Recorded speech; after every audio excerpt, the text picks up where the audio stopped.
al toque planteo mi demanda de hacer la procuratura pauliana. Y una vez admitida, pido una anotación de demanda, que es también una medida cautelar. Entonces, voy a anotar en el registro la acción, la demanda de hacer la procuratura pauliana, y se va a inscribir. Y si al día siguiente que se inscribió esa anotación de demanda, viene un cuarto, o viene un quinto, o viene un sexto, y así sucesivamente, esos que están en cola no van a poder invocar la red pública registrada, porque ellos ya compraron, teniendo conocimiento que de promedio había una sola procuratura. Y si no había acción admitida, ahí sí. De acuerdo. La representación. Bueno, muchos actos jurídicos se celebran pues por poder, ¿no? Con poderes. Esto creo que es bien familiar para muchos de ustedes, ¿no? En sus actividades profesionales. Entonces, ¿cómo funcionan los poderes? ¿Qué son los poderes? ¿Cuáles son los requisitos de los poderes, ¿no? De eso se trata lo que vamos a comentar a continuación. Miren, la representación. Lógicamente, esta figura tiene como propósito facilitar la contratación. Ocurre que algunas veces un sujeto de derecho, por alguna razón, no puede celebrar de manera directa un acto jurídico.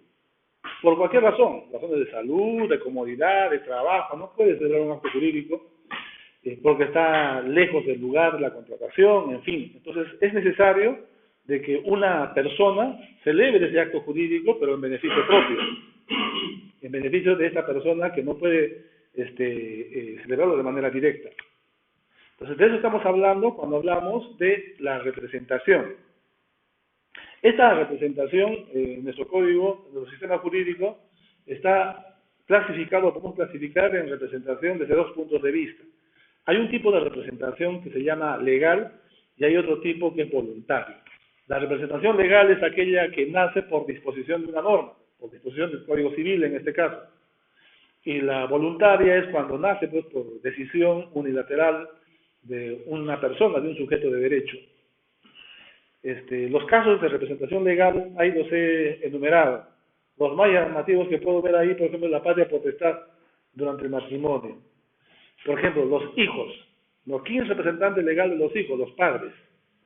Si es que un hijo ha nacido durante la vigencia de un matrimonio, sus representantes legales son el padre y la madre. Eso está señalado en el artículo 419. ¿Y qué pasa con los hijos que han nacido fuera del matrimonio? Extramatrimoniales. En este caso, quienes ejercen la representación, la patria potestad de este menor, es el padre o la madre que lo ha reconocido. Ahora, si los dos los han reconocido, entonces el juez confía a uno de ellos el ejercicio de la patria potestad y, por tanto, la representación, ¿no?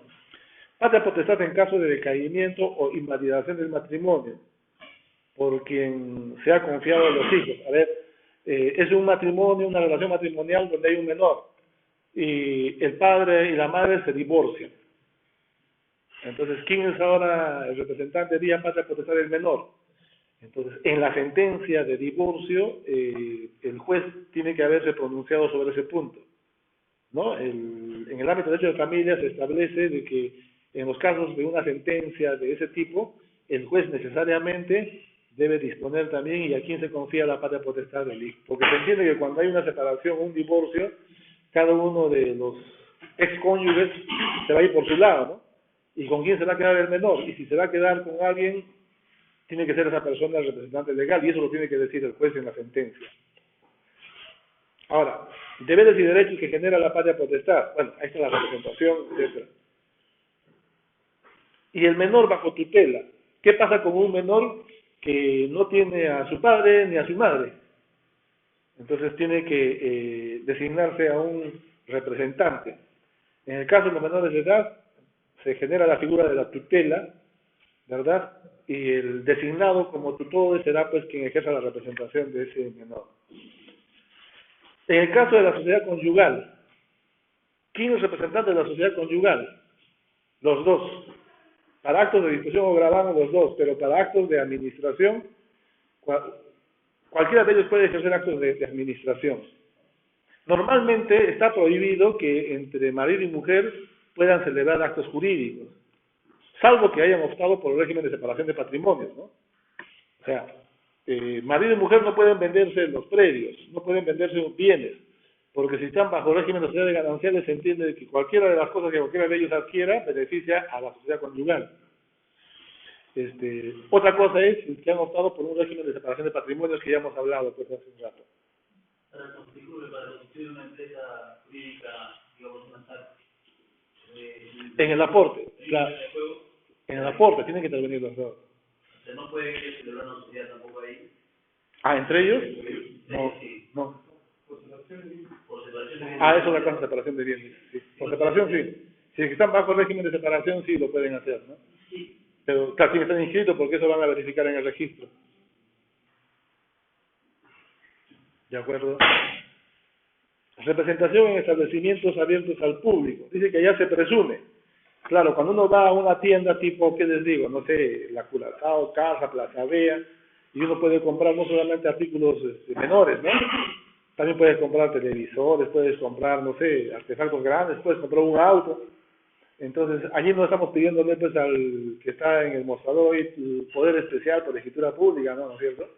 ¿Qué sería, no? Todo el mundo estamos pidiendo a todos los vendedores y de repente lo despidieron a uno y apareció mañana a otro. Dice que en esos casos se presume que la persona que está, digamos, ahí en el mostrador, en el establecimiento, de manera pública, entonces tiene facultades de disposición. Es representante para esos efectos de la empresa. Entonces creo que esa es una regla perfectamente entendible, ¿no? Porque cuando queremos comprar nunca nos ha ocurrido pedir poder, ¿no? Al que está ahí vendiendo. Nos entrega nuestra factura, nuestra boleta y se acabó, ¿no? Y rige esta norma del Código Civil, artículo 175.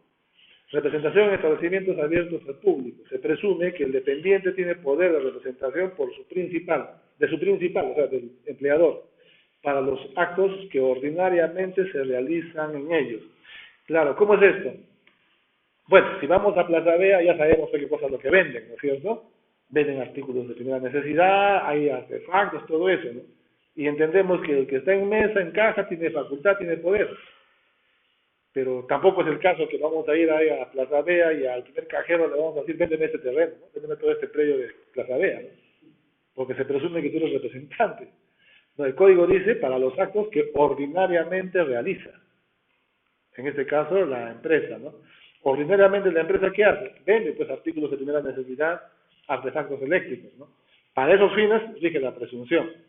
Pero vuelvo a insistir, no para vender todo el edificio, ¿no? Entonces,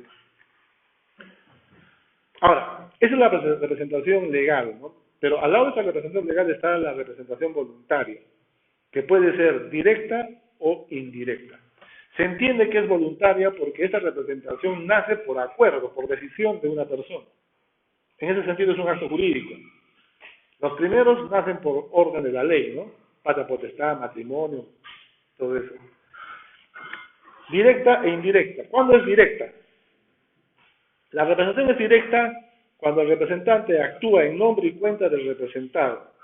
Y es indirecta cuando el representante actúa en nombre propio, pero por cuenta del representado. ¿Cómo es eso? Dos clases de representación, directa o indirecta. Representación directa. La representación directa se configura cuando otorgamos un poder a una persona y por efecto de ese poder esa persona va a realizar actos jurídicos en nombre suyo, pero en interés nuestro. ¿De qué manera? Cuando celebre una compra-venta, ¿qué va a decir él? Digamos, yo le doy el poder para que venda mi casa. Entonces, en la escritura pública él va a aparecer como como vendedor. Va a decir en la minuta, ¿no? Si lo desea otorgar, señor notario, una de compra-venta donde interviene el señor Juan Pérez Pérez en representación de Edilberto Cabrera. O sea, él está actuando con su nombre, pero ahí se está haciendo constar que está actuando como representante mío, es decir, por mis intereses, en interés mío. Los efectos jurídicos de esa compra-venta no van a vincular a Juan Pérez Pérez y al comprador, va a vincular a Edilberto Cabrera y al comprador. El representante solamente es como un vehículo, alguien que habla por mí simplemente, ¿no? Entonces, él celebra, sí, pero ahí está constando claramente que él está actuando en interés mío, ¿no? Esa es la representación directa. El representante actúa en nombre propio, pero en interés del representado. Ese es el caso típico, digamos, de la representación directa. Al lado de esta representación directa está la indirecta, donde ocurre lo siguiente. El representante actúa en nombre propio. Es igual que el caso de la representación directa, pero por cuenta del representado. A ver, acá el REN actúa por nombre propio y cuenta, esa es la directa. Actúa en nombre propio, pero por cuenta del representado. Acá hay un problema con la... Vamos a corregirlo ahorita eso. Miren, la representación indirecta se configura en lo que suele conocerse de manera vulgar como los testaferros. Esa es la representación indirecta, ¿no? Acá en el texto ahí me quinceaba, pero es clarito. En la indirecta, el representante actúa como si el acto jurídico fuese para sí. La contraparte no va a saber nada. Es como decir, va a celebrarse una compra-venta entre A y B. No hay ninguna referencia que A está actuando en representación de Z. Ustedes van a ver la compra-venta, ¿quién ha celebrado? A y B. Pero, ¿qué cosa es la verdad de las cosas? De que en realidad ese A no está actuando para sí. Está actuando por encargo de una persona cuya identidad no se revela en ese acto jurídico. Es el caso pues, de los testaferros. ¿No? Claro, esa representación indirecta no necesariamente es ilegal. Es ilegal cuando esconde una finalidad ilícita o cuando es contraria a la moral y las buenas costumbres, ¿no? Por ejemplo, sería ilegal si tras ese acto jurídico se esconde pues una situación de lavado de activos. Ahí sí. Porque de pronto pueden las personas no querer simplemente que se enteren pues de que está comprando un predio, ¿no es cierto? Por una razón de comodidad, qué sé yo, ¿no? Y eso no configura un ilícito penal. Hasta de repente podría él mismo haber sufragado el pago de los impuestos, en fin. Lo único que quiero nomás es que la gente pues no se entere que está comprando, ¿no? Entonces, en ese sentido, si ese acto celebrado de esa manera no se genera o no trae consigo la comisión de un delito, o no va contra la moral y las buenas costumbres, no tendría, digamos, no necesariamente sería un acto ilegal. ¿Cuándo es ilegal? Cuando tras ese acto de representación indirecta se esconde otra figura, otra cosa diferente. A ver, el otorgamiento de poder. El otorgamiento de poder es un acto jurídico. ¿Se acuerdan que hablábamos ayer en la clasificación de actos jurídicos? ¿No? Los unilaterales, bilaterales y plurilaterales. Este sería un acto jurídico unilateral. Uno solo es con quien manifiesta su voluntad. ¿Cuál es el objeto? Conferir un encargo, una representación. Por eso se dice que es un acto jurídico unilateral. El representado, ¿sí? Sí, justo mencionaron tratarlo, justo mencionamos el caso indirecto. Se dijo que entre A y B realizan una operación complementa, A actúa en representación de usted. Imaginemos que hay un tema de lavado de activos y Z es un trata de personas. Pero yo, que soy agente inmobiliario, yo nunca supe de que hacía Z. Sin embargo, habría un hecho de algún tipo de delito o un tema de que a mi persona o cualquiera de nosotros nos puedan juzgar o sentenciar por intervenir en un proceso de lavado de activos. A ver, bueno, a ver, si es que ustedes toman conocimiento, justo la pregunta que usted me hacía, ¿dónde se hace? Hay una obligación de los agentes, ¿no es cierto?, inmobiliarios, de reportar, ¿no es cierto?, para los fines de lavado de activos. Eso. Y justo consulté, eso se hace ante la SBS, tiene una oficina aquí en Tacna, en Indecopi, pero está en Indecopi solamente como alojado, digamos, ¿no? Entonces, ahí uno se registra y te dan una clave y luego por la página web de la SBS ingresas y reportas los casos que lleguen a tu conocimiento. ¿Perdón? Sí, y se procesa.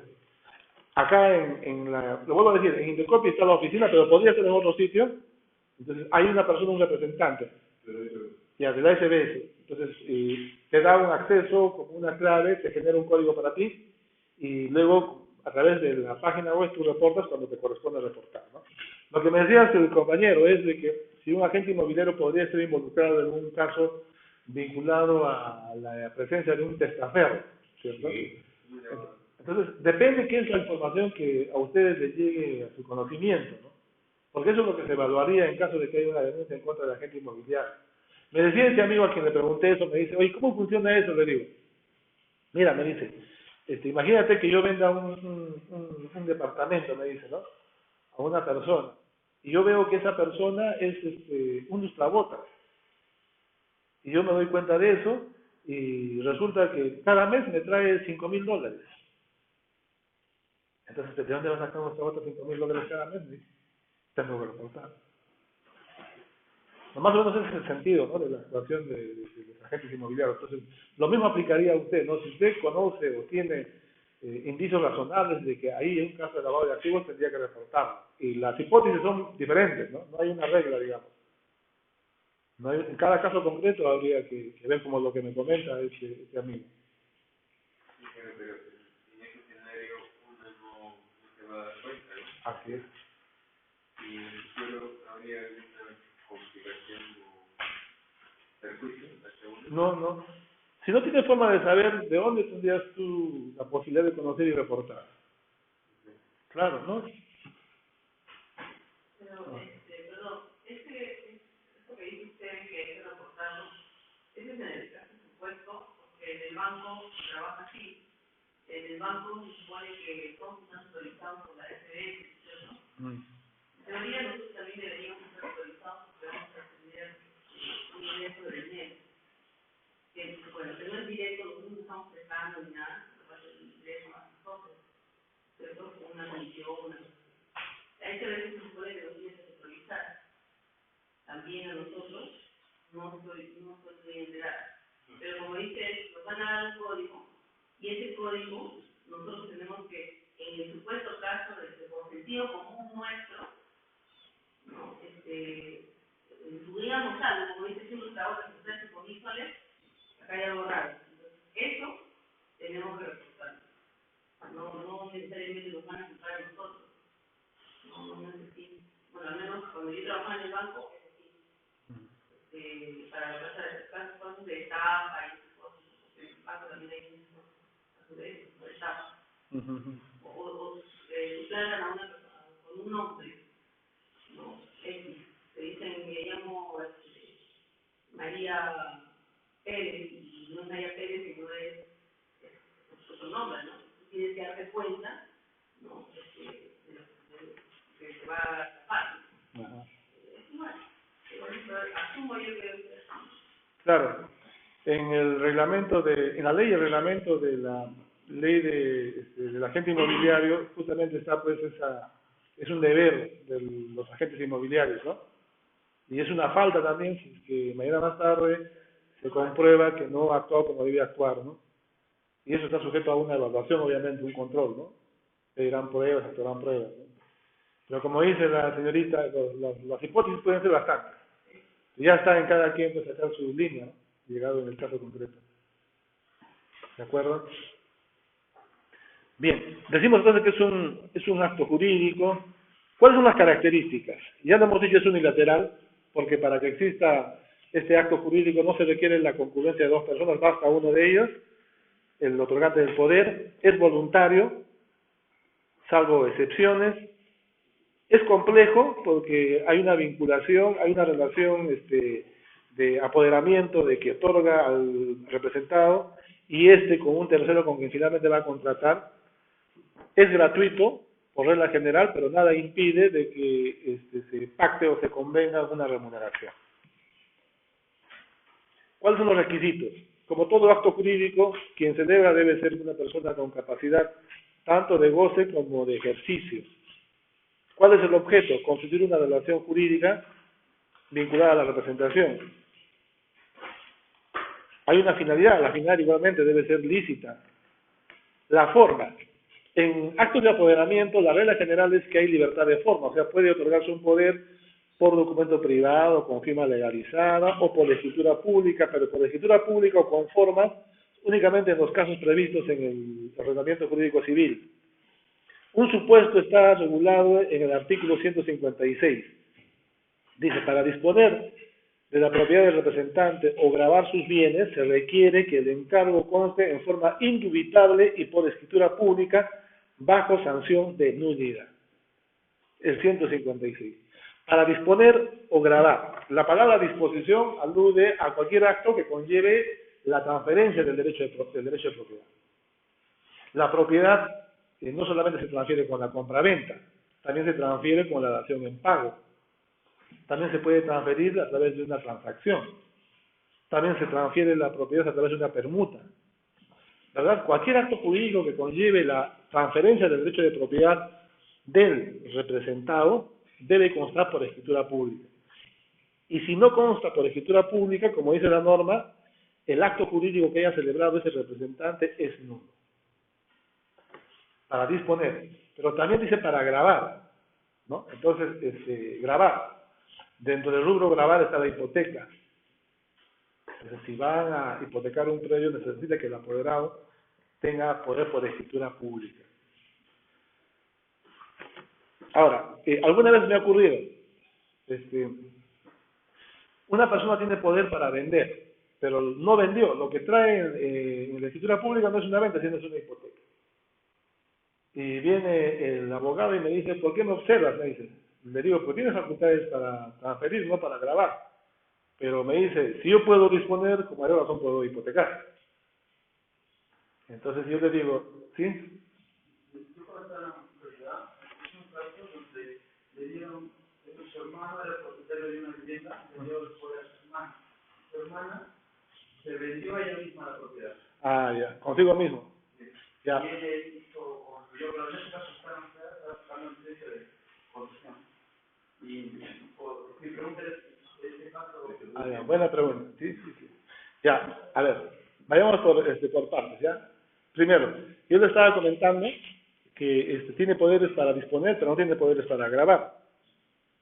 Es como que tiene ya poder para que venda, pero no hace la venta, hace una hipoteca, ¿no? Entonces, el abogado alega de que si puede celebrar el apoderado una venta, con mayor razón puede celebrar una hipoteca, ¿no? Entonces, frente a esto, ¿qué cosa comentar?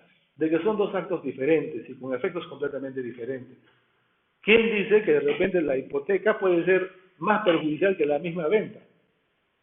Porque, a ver, en la compra-venta hay un desprendimiento de la propiedad, ¿ya? Pero en la hipoteca te va a venir, no solamente vas a perder si es que no se paga el predio, encima vas a terminar pues con una obligación de pagar una suma de dinero. Entonces, ¿qué es más grave o menos grave? Depende, pero eso yo cómo se enfoque, ¿no? El estado de cosas es de que no, el poder tiene que ser específico, indubitable. Y mi razonamiento es, como les comento, si es para vender, puedes vender. Si es para hipotecar, puedes hipotecar. Ahora, si dice para actos de disposición, entonces ya es un poder más que comprensible de otros actos jurídicos de disposición. Igual con ese mismo poder podrías, ¿qué te digo? Vender, donar, podrías dar en pago, en fin. Lo que no podrías es grabar. Bueno, si se va a hacer uso de un poder, lo recomendable es que las facultades comprendan para actos de disposición y quedarse ahí nomás, ¿no es cierto? Ahora, si van a poner poder para vender y luego están donando, le van a observar porque el poder en este caso ya no es específico para eso. Ahora, como dice su compañero, ¿y qué pasa con el poder para celebrar consigo mismo? ¿No? Eso también depende de cuál haya sido la voluntad del poderdante. Si es que la voluntad del poderdante es que el apoderado pueda venderse a sí mismo, tendría que eso haberse indicado en el mismo poder. Sí, que es específico. Específico. Y así mismo, dice, podrá celebrar actos jurídicos consigo mismo. Si dice eso, estamos ahí. Ahora, de igual manera también, da poder para hipotecar. A veces ocurre de que, ya, efectivamente, tiene poder para hipotecar, pero está hipotecando en garantía de la deuda de un tercero. Se entiende que si yo te doy un poder a ti para que hipoteques por mí, es por obligaciones mías. Y tú te estás hipotecando mi casa con mi poder, pero garantizando a un tercero. Tampoco, ese poder es insuficiente.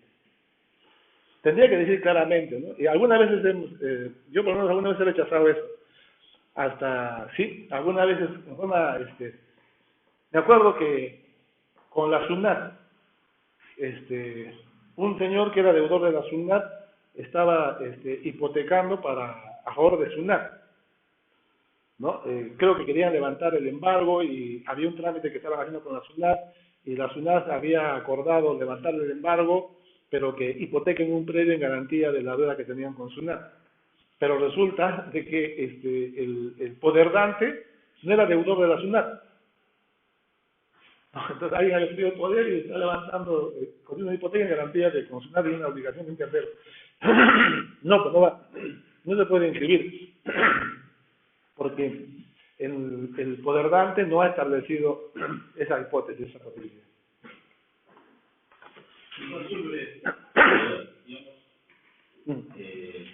Se le otorga a X persona, y esa persona puede otorgar el mismo poder de la primera persona a un tercero. Ya, depende, si tiene facultades para delegar el poder. ¿Sí? No, si es que lo dice. Si es que lo dice. Sí. Se rige por la literalidad, sí, siempre. El poder tiene que ser siempre con escritura pública, y con registro público también. A ver, para disponer o grabar debe ser por escritura pública. El Tribunal Registral ha dicho de que no es necesario que el poder se inscriba en registros públicos. O sea, podría celebrarse una compra-venta sin que se haya inscrito el poder. Lo que dice es que debe haberse insertado o debe haberse adjuntado. No, la escritura pública. Porque es por escritura pública y hay que acreditar, ¿no? No es necesario. Es el requisito es la condición para disponer o grabar, nada más. Yo te puedo dar un poder a ti para que administres mis cosas. Eso no requiere escritura pública. Pero actos de administración, es decir, tú puedes cuidar, cobrar la merced conductiva, encargarte de los servicios, mantenimiento, cañerías, todo eso, ¿no? Para eso sí, un poder simple. Pero si yo quiero que tú vendas, tengo que darte ya por escritura pública, ¿no? Entonces depende para qué. El poder también decíamos en un momento, el poder para contraer matrimonio. Uno se puede casar por apoderado, ¿no? Es más, Alan García ahí cuenta su historia por algún lado que él se casó su primer matrimonio con poder, ¿verdad? Entonces su papá lo representó.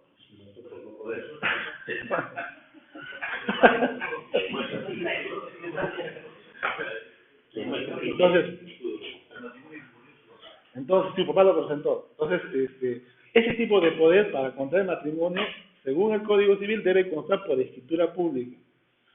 Y no solamente por escritura pública, dice que en el poder